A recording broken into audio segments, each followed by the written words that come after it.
Carmen Lujan's life encompasses various familiar narratives of the Mexican-American experience during the 1930s into the 1940s.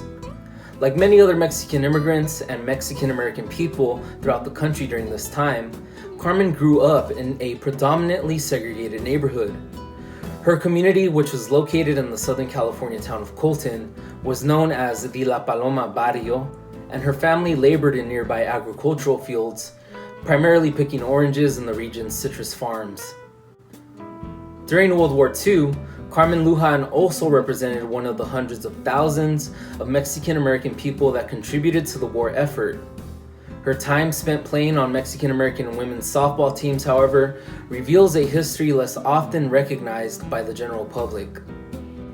During the 1930s, Mexican immigrants and Mexican Americans found themselves segregated in schools, workplaces, neighborhoods, and even in sports and recreational spaces like public swimming pools and municipal parks, which were the sites that contained city baseball and softball fields. Rising anti-Mexican sentiment during the Great Depression also gave way to mass deportation campaigns and further reinforced segregationist practices against Mexican immigrants and Mexican Americans in the United States. In response to these forms of segregation at city baseball and softball fields, Mexican people created their own spaces to play the sport, giving rise to Barrio teams that played on makeshift community diamonds every weekend. These teams especially flourished in California, where they played against other nearby Mexican-American communities and formed vibrant social networks for sports in the face of segregation.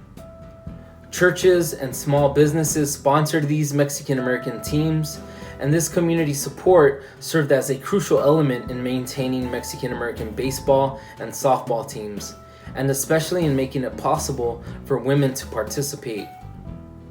In 1936, at the age of 12 or 13, Carmen Lujan began playing for her Barrio softball team known as the Colton Mercury Señoritas. They would often play on Sunday mornings as an opening game for the men's team, which were known as the Colton Mercuries. The Señoritas team represented a public venue for these young Mexican-American women to showcase their athleticism, their cultural and ethnic pride, while also challenging socially constructed notions of gender and femininity. But for the most part, many of these women played for the fun and the love of the game.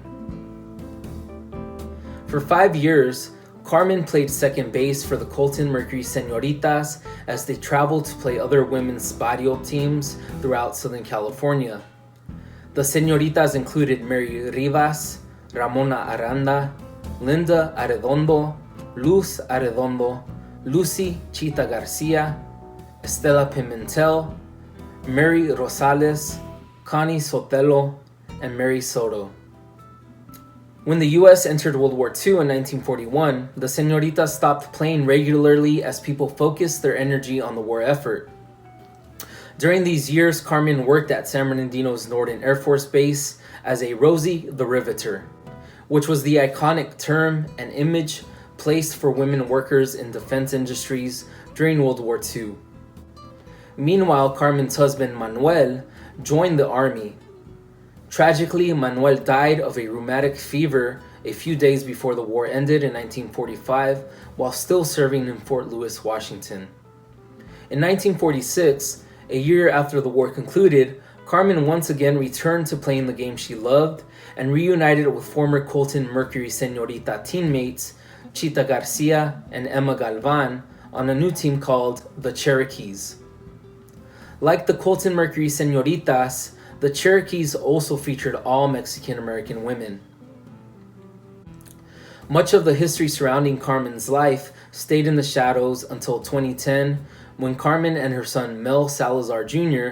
showed up to a community collecting event for the Latino Baseball History Project at California State University, San Bernardino.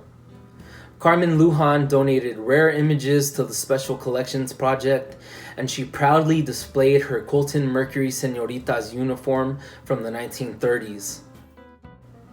Carmen passed away in 2016 at the age of 91. However, her life story illuminates an important aspect of everyday people in American sports history and the role that Mexican American women played in that story.